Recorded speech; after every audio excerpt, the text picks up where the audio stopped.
Assalamualaikum warahmatullahi wabarakatuh. Perkenalkan, nama saya Muhammad Agus Rafiuddin dari kelas 1A. Di sini saya akan memperkenalkan sistem anatomi pencernaan pada manusia. Apa sih sistem pencernaan itu? Sistem pencernaan adalah sistem yang membantu dan mencegah makanan yang dikonsumsi sehingga mudah dicerna oleh tubuh, yang berguna untuk menghasilkan energi bagi seluruh anggota tubuh. Organ dalam sistem pencernaan ini sudah sering kita kenal, seperti mulut, kerongkongan, lambung, usus halus, usus besar, dan juga anus. Mulut ini berfungsi sebagai pintu gerbang atau pintu utama ketika makanan masuk. Mulut juga berfungsi untuk mengunyah makanan menjadi lebih halus agar mudah dicerna.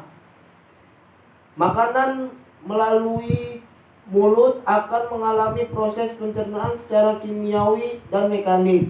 Organ yang membantu proses pencernaan mulut seperti lidah, gigi, dan kelenjar air liur.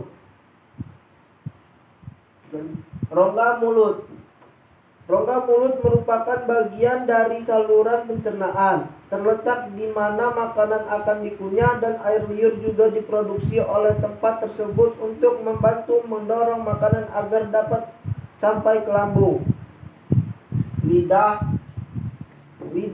merupakan indera pengecap yang terdiri dari sejumlah bagian, dan bagian memiliki berbagai macam fungsi. Fungsi utama lidah yaitu membantu kita untuk berkomunikasi, mengunyah, dan menelan makanan.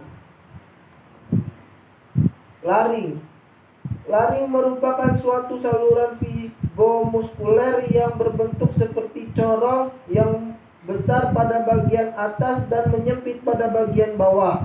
Fungsi utama dari faring adalah sebagai saluran alat pencerna yang membawa makanan dari rongga mulut ke esophagus. Kelenjar lidah. Kelenjar lidah merupakan kelenjar yang mengkonstruksi mukus ke dalam mulut. Kelenjar lidah mengandung dua enzim pencerna, yaitu lipase lingua untuk mencerna lemak, dan petianin atau amilase untuk mencerna tepung. Selanjutnya, esophagus. Esophagus ini merupakan saluran pencerna setelah mulut dan faring. Panjangnya kira-kira sekitar 25 cm.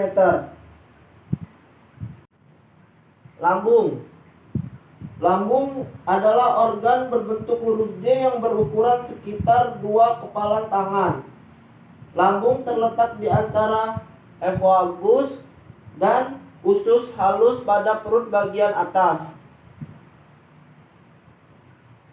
Lambung mempunyai 3 fungsi utama, yaitu 1. Tempat menyimpan makanan sementara sebelum disalurkan ke organ selanjutnya. 2.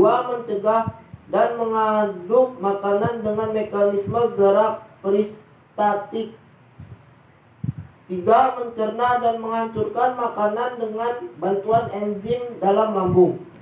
Usus halus. Usus halus ini saluran kecil selebar 2,5 cm dengan panjang 10 cm. Usus halus terdiri dari 3 bagian, yaitu duodendum atau usus 12 jari, jejunum usus kosong, dan ileum usus penyerapan. Selanjutnya, usus besar. Usus besar ini berbentuk seperti huruf U terbalik dengan panjang sekitar 5-6 meter. Terdapat 3 bagian utama dalam usus besar, yaitu septum, kalon, dan rektum. Masing-masing dari 3 bagian itu memiliki fungsi tersendiri. Septum itu berfungsi sebagai kantong yang berfungsi menyerap nutrisi yang tidak dapat diserap oleh usus halus. Kalau kalon adalah bagian terpanjang dari usus besar yang berfungsi sebagai tempat cairan dan garam diserap. Rektum itu bagian akhir dari usus besar. Rektum terhubung langsung ke anus, sehingga bagian ini berfungsi untuk tempat penyimpanan tinja sebelum dikeluarkan oleh anus.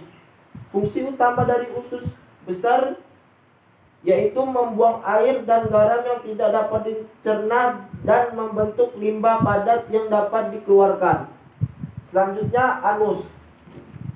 Anus ini berfungsi untuk proses defikasi fasas dan mengatur keluarnya fasas. Defikasi atau proses membuang kotoran sisa pencernaan dalam bentuk fasas.